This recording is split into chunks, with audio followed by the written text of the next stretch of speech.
Thank you, Phyllis, for being here with us. This is the Roar webinar series, and we are interviewing Phyllis Barajas, who is the CEO of Conexion. Welcome, and thank you for being here. Well, I'm delighted to be here. This is fun. I'm looking forward to it. It will be fun. I am fun. I say to people, I'm fun, funny, and funny looking. 3 things. Beautiful. So we're taking this week to really introduce leaders and talk about not only their journey, but some of their habits, some of their leadership styles. A couple of days ago, we interviewed Camille Ali Jackson, and one of the things that she said, and I mentioned it yesterday as well, is that great leaders are great when things are great. When things are easy, is what she said. Yeah. What do you think about that statement? Does it resonate for you? Oh, of course. I think that, when things are going the way you planned, of course, it's easy to be a leader. And I think that times that are difficult really call upon you to dig deep and really get in touch with what are the core things that matter to you as a leader in difficult times. And I think most importantly is to really be there for your people. You really, really have to set the tone and help them believe that we will get through this, because we will. But you have to show that, and you have to really pull on those leadership skills. Another thing that I have found interesting is throughout this pandemic, there's leaders that have stepped forward and leaders that have shied back. You have stepped forward and you continue to drive and lead Conexion. Tell me how that has shifted a little bit. Well, it's shifted, number one, simply from going from live presentations and being in the room. Those are the very basics, and going virtual. And I'm very proud of my team. Thank God for my millennials who are able to very quickly pivot. I hate using it, such a cliche, pivot. But at any rate, in 2 weeks, Regina and Carlos immediately pulled it all together and made it work. I thought it was just extraordinary that in 2 weeks ago, from being in person with 200 and something people to being virtual. So yeah, I'm very, I think it's something that we really have to applaud us when we can make those quick turns, pivots, to be there for people during these difficult times.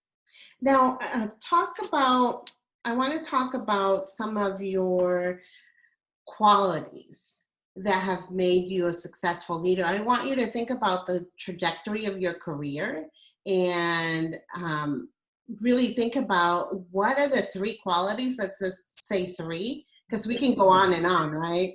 But talk about the 3 qualities that have made you successful, that you have, maybe it started at the beginning of the career and they've evolved even more now as you run Conexion. I would say perseverance, because what I do is not easy. I'm determined, so determination is really critical.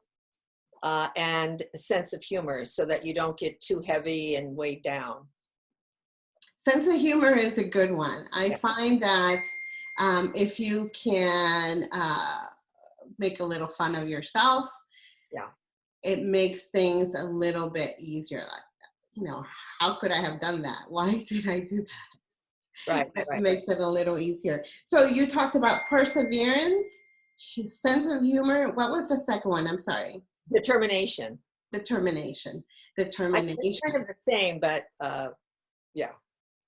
So perseverance, it's really about not giving up. Right.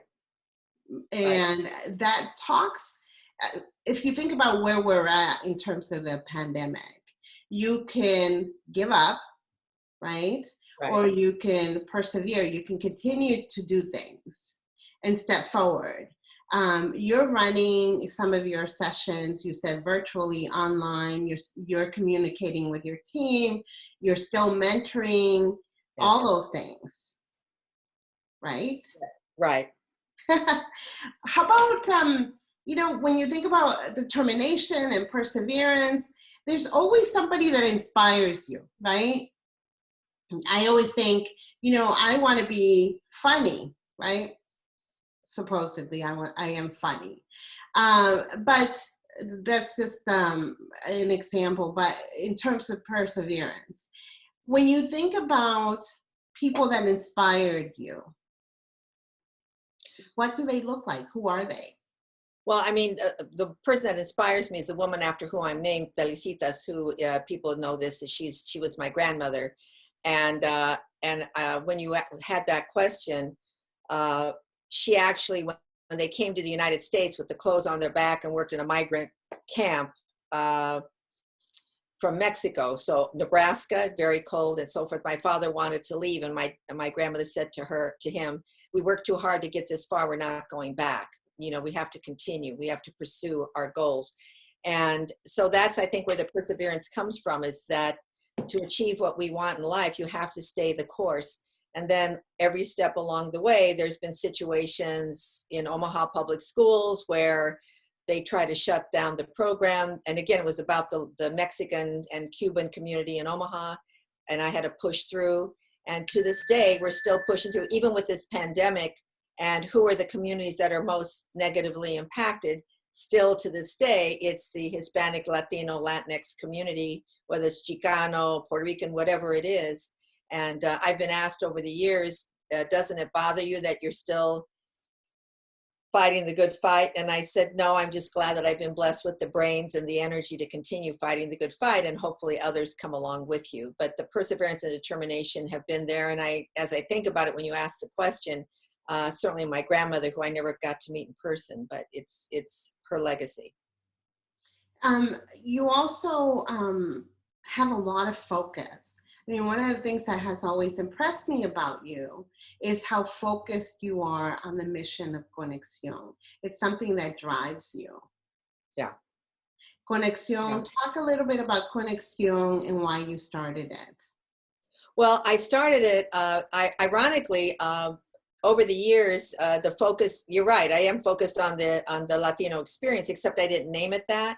So growing up, I just did what I thought was right. I was there for the kids that weren't getting the same type of education as other kids. They happened to be the Latino kids, the Chicano kids, whatever, Mexican kids, to this moment in time. And I just feel like the focus has to be there, because as the years have gone by, I feel that we're still marginalized, and that we have to name it. We have to use our words. We have to say Hispanic and be proud, Latino and be proud. If you're Mexicano, Chicano, Colombian, Dominican, whatever you are, let's name it. Let's be proud of who we are. I want to emulate what our Irish brothers and sisters do and our Italian brothers and sisters do here in the Boston area. But the focus, I think, has gotten sharper as the years have gone by, because I really feel that if we don't say it, we're forgotten and we're invisible. And I'll be damned if I'm going to let that happen, as long as I have a breath in my body. So I'm very proud of our culture and in our community. You're also very involved in a variety of nonprofits, and I know for a fact that you're constantly battling, if you will, making sure that there's a voice at the table that is Latina. Yes. You know, I've said to folks when they recruit me to be on their board, because they want more diversity, is, you know, be careful what you wish for. And the other thing I point out is, now that you have me, you're stuck with me. And there's a very fine balance between being the, excuse the expression, the pain in the ass, and here she comes, and at the same time making a contribution that over time people really do, that it has actually benefited it's contributed to the greater good. And my favorite example is United Way. When I started, they have been very responsive over the years, and I raised the issue of how we identify people that are vulnerable or in need. And again, what we said earlier is, I wanted it to name what we meant, not just vulnerable communities and not just the word immigrant, but what do we really mean by that? And to finish and put a fine point on that, I'm about to go off of that board in June of this year after 9 years. And I'm very proud to tell you that last fall, the United Way incorporated demographics, outcomes, and data as a permanent element of the program. And there's actually 2 staff people assigned to that unit. And I believe that it only took a few years to get there, but that had I not done that, we might not have been there today. And I feel good now stepping down, knowing that there will be somebody to carry on the work of being sure that we're being inclusive and understand who are the vulnerable in our community and who do we need to help. So, and to your point, you have persevered. yes. And you've been determined. That has been something that one of your key points, that you've been determined that that would happen. You have persevered and you're laughing about it. So all three things that you mentioned. Yes. Phyllis, when you think about success, what does success look like for you? What does it mean? Well, success to me means, on one hand, I've had a good career. I mean, I feel, when I look back on it, I feel very, very fortunate to things that I've done, from Omaha to New York to Boston to Washington, D.C. I was a political appointee in the Clinton administration. There were just a handful of Latinos in any administration ever. And to look back and to know that I was one of those that was able to serve in the Department of Education, in the Office of Bilingual Education, Elementary and Secondary Ed. And so I think those things, for me, are success in one regard. I mean, people say, oh, how'd you get to be that? Did you give a lot of money to the campaign? I said, not enough to get a position. But to me, the true measure of success is, that's great, that's a moment in time, and who cares? That was back in the 90s, that was Clinton, who cares? To me, success is truly, how do you convert whatever you've accomplished, whatever success in a more traditional way that you've accomplished, how have you contributed to that and spread the wealth around, so to speak, and brought others along? And if I can look back, as I do at this very moment, to the people with whom I've been engaged and see them carrying on the Conexionistas, the people that have gone through our program, the people that I knew back in Omaha, the people I know here today, and I look at the John Santiagos or the Eve Gonzalez's of the world, and so many more like them, I feel, oh my God, I guess I feel that to me is a measure of success, that these young people are carrying on the mission and are making a difference in their career and in the greater good. And I know we didn't talk about this, but there's been, a timeline of activities towards your career. And candidly, you are not a millennial. No, not by a long shot. Yet, because I think that's a testament. Sometimes I've been reading some thoughts about women in particular, and how at age 40, we're thinking you have to stay at the job you're in, the career you're in, without thinking you have 40 more years left, or 45. Why not try something new? And you started Conexion when you were just a hair over the millennial age. Yeah. Yes. I mean, I'm a little bit superstitious, or whatever you want to call it. And I truly, truly believe, because people, the BBJ interviewed me a couple years ago, and they put the article, I was fine with the article until they said they had to put my age in. I said, why? To what? For age, put woman of a certain age. I said, you don't ask a woman at my stage of life what her age is, but I had to put it in there. So my thing about all of this, about what I do, is, number one, I don't work. I'm not working. I'm living something that I'm passionate about, and it happens to be something I get paid to do. But it's not a job for me. It's just, I'm living my life, and I'm doing what I believe I was destined to do, is to try to make the world a little bit of a better place and influence others to do the same. And I feel I've been very blessed. I've been very blessed with good skin, good hair. I mean, let's be honest, man, if you're a woman, I don't care if you're Latina, you're Anglo, I don't care what you are, having good hair, good skin, it all helps. And I say to people, looking good, I mean, I do my best, okay? But coming back to being a woman of a certain age, I just feel that I'm extraordinarily fortunate to be healthy, have a reasonably good brain, and people still return my phone calls. So I just feel like it's my destiny, and I'm fulfilling my destiny. I agree with you. I think, and I am often thinking about this as I progress in my career, and I think about the things that I've done.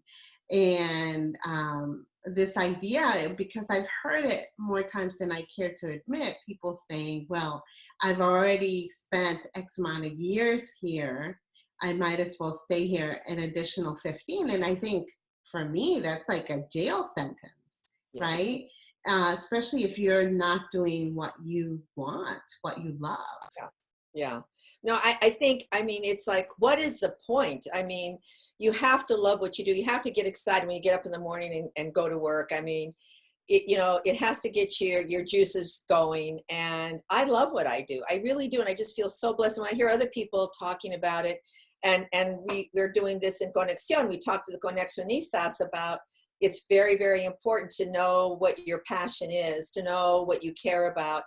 And I know it's a bit of a cliche, and the rest will follow. I mean, by the way, if you've gone through Conexion, we also talk about he who has the gold rules. It's important to invest and do well economically. I don't discount. I don't want people to think that I'm some airy-fairy, kind of issue person. I'm really about a quality life and an impactful life. And so I really do think incorporating what you care about, but also building wealth is very important to quality of life. I don't want our folks to worry about themselves, their kids, or their future because of economic reasons. So, but at the end of the day, you've got to love what you do, and we try to encourage that in our Conexionistas and help them find their passion and follow it. Speaking about that, and again, it's something that we have not spoken about, but I think it's a nice segue in. I'm just removing this additional Phyllis that keeps popping up here. When I ran Color, we had this event called the Women of Color Leadership Conference. And at that particular time, I was moderating the panel, and I asked the audience, how many of them had side hustles? Yeah. And almost all the hands in that room went up. When you're thinking about your financial picture and the things that you're passionate about, you may have to have a side hustle that you're passionate about. Right. In your experience with Conexion, how many of the folks that you talk with have side hustles? And I don't consider it a side hustle. I mean, when you look at the dominant culture, how many successful people, and you've interviewed some of them already, serve on boards of directors? I mean, it's something that other groups do, and I don't necessarily consider it a side hustle per se. I consider it using the 24 hours that each and every one of us have, and how do you want to spend that time? And so I see it as just, it's another way to think about how you use your time and your energy, and less of a side hustle. We have people like Nuris, who started Chica Project, and it's a great organization. That's not her day job per se. She figured out a way to parse out her time and her leadership to make sure that, Chica Project has continued to grow and survive. So I really see it more as, how do you use the 24 hours that each and every one of us have, and making time for your children or other important people in your life, your hobbies, your exercise, all the other things that we want to do. So I just see it as a way to think about life. And to me, it's, a both and strategy. I don't have to do it one at the expense of the other. And if you're fortunate like me to be able to have it all in one package, then good for you. Yeah, I agree with you. I've always, even when I ran Color, I had a side hustle. Yeah. And I like calling it a side hustle. Oh, yeah, no, that's fine. It's such a great name. I love it. But I've always, in college, I put myself through school with a couple of side hustles. So I was a full-time student, and I had 2 other companies that I ran, 2 small companies. I've always had a side hustle. Even running Color, which was a lot of work. I've always had a side hustle. Here, running Right Media, I have a side hustle. And so I believe that most of us, you're right, 24 hours is a long time. You can do all the things. Who needs sleep? I don't sleep. I sleep about 4 or 5 hours. And I swear to God, I'm built that way. Since I was a young person, I'm built that way. So thank God I don't sleep more than 4 or 5 hours. And, you know, if one more person gives me, you know, ideas about how to sleep more hours, okay, fine. I just don't. So I feel that's a blessing that I don't sleep more than 4 or 5 hours. I haven't used an alarm clock in decades. Let's segue into habits that you have. Tell me Okay. about the habits that you have that you believe have served you well. Oh gosh, habits that I have. I don't know. I mean, I don't know what my habits are, to be honest. I mean, I've tried to incorporate taking care of myself as best I can. You know, I live alone, so I have to really try to take care of myself. You know, I don't have to go into all of that stuff, but you know, exercise, eat right, all that kind of stuff. I try to stay. I really believe strongly in staying in touch with people who've been in my life over the decades. So I have friends going back to the early '90s because I've moved around. I didn't grow up here. And so to me, it's really important. It's a value almost for me that I don't want to leave people behind. And so I feel very strongly about that. So it's something that I do on a regular basis. My Saturdays, I look to see who haven't I talked to in a while. So I check in with them because I think relationships are very, very important. So I try to do that. Um, and you know, I like to cook, so I do that to entertain myself because I don't want to get, as I said earlier, sense of humor. You don't want to get too so immersed in your stuff that you forget to look up and kind of have a little fun, you know. And being by yourself right now, the way I am, and I know you have the boys, but you know, I try to do things that, you know, keep me grounded. So keeping in touch with friends, cooking, eating, you know, doing things that I can, I think they're important, that serve me well, and trying to exercise and take care of myself. So those sort of habits that just kind of keep me grounded. And of course, I have my beautiful, beautiful children and my grandchildren, and people that know me know that I'm very, very attached to my grandchildren, and try to check in on them and talk to them on a regular basis. So those are things that I do just kind of for myself. I like that. How about, we only have a few minutes, so I want to be mindful of the time and allow for questions if there are any. And sometimes we don't have any. So just want to prepare you for that.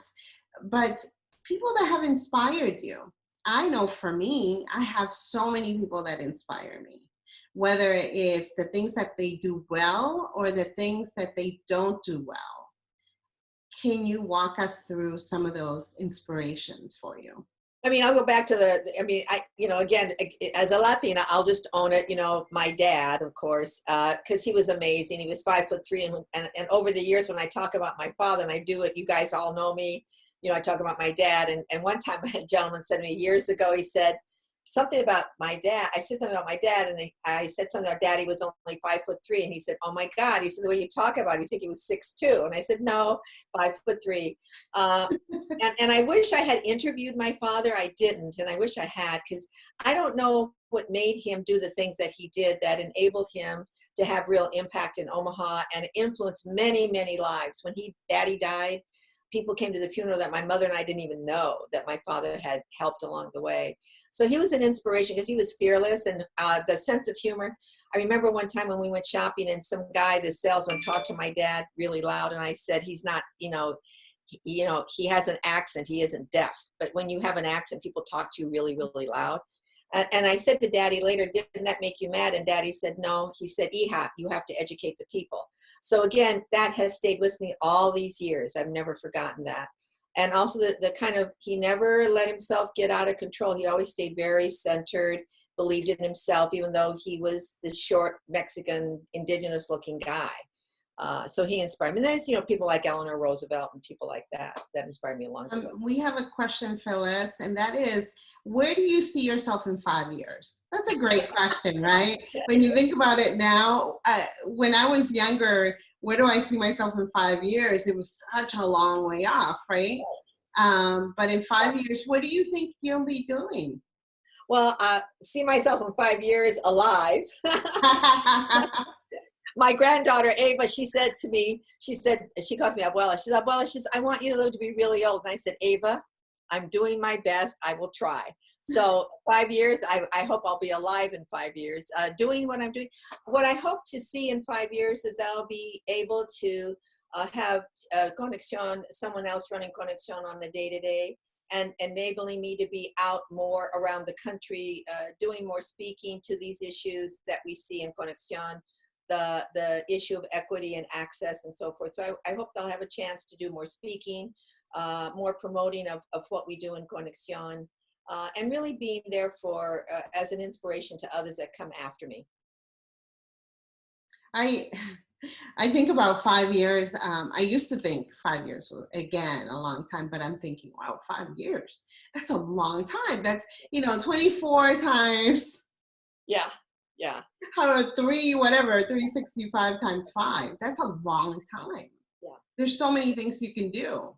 Yeah, no, and I'm excited. I'm really hopeful. I mean, we had a board meeting last night, and I said I hate to say too much, because I said I'm cautiously optimistic. I feel so good about where we are as an organization, in spite of all of what we're doing right now, the virtual, the pandemic.